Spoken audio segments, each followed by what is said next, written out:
ମୁଁ ପ୍ରଥମ ଶ୍ରେଣୀର ଛାତ୍ରୀ ଅଟେ। ମାନନୀୟ ପ୍ରଧାନ ଆଚାର୍ଯ୍ୟ ମହୋଦୟ, ଉପସ୍ଥିତ ମୋର ଗୁରୁଜୀ ଗୁରୁବୃନ୍ଦ ଓ ଏଠାରେ ଉପସ୍ଥିତ ଥିବା ମୋର ଛୋଟ ବଡ଼ ଭାଇ ଓ ଭଉଣୀ, ଆଜି ମୋତେ ଗୁରୁ ଦିବସ ବିଷୟରେ କିଛି କହିବାର ସୁଯୋଗ ମିଳିଥିବାରୁ ମୁଁ ନିଜକୁ ଧନ୍ୟମନେ କରୁଅଛି। ଗୁରୁ ବ୍ରହ୍ମା, ଗୁରୁ ବିଷ୍ଣୁ, ଗୁରୁଦେବ ମହେଶ୍ୱର, ଗୁରୁ ସାକ୍ଷାତ୍ ପରବ୍ରହ୍ମ ତସ୍ମୈ ଶ୍ରୀ ଗୁରବେ ନମଃ। ଗୁରୁ ଅଜ୍ଞାନ ବା ଅନ୍ଧାରରୁ ଅର୍ଥ ଆଲୋକ ବା ଜ୍ଞାନ, ଆମକୁ ଅନ୍ଧାରରୁ ଆଲୋକକୁ ଆସିବା ପାଇଁ ବାଟ ଦେଖାଇଥାନ୍ତି, ସେ ହେଉଛନ୍ତି ଗୁରୁ।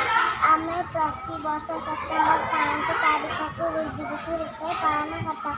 ସେହିଦିନ ଡାକ୍ତର ସର୍ବପଲ୍ଲୀ ରାଧାକ୍ରିଷ୍ଣନଙ୍କ ଜନ୍ମଗ୍ରହଣ କରିଥିଲେ।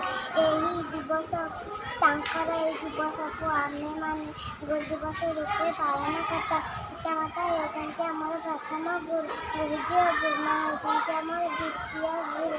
ଗୁରୁ ହେଉଛନ୍ତି ପୂଜ୍ୟ। ଗୁରୁଙ୍କୁ ଭକ୍ତି ଓ ସମ୍ମାନ କରିବା ଛାତ୍ର ଓ ଛାତ୍ରୀଙ୍କର କର୍ତ୍ତବ୍ୟ।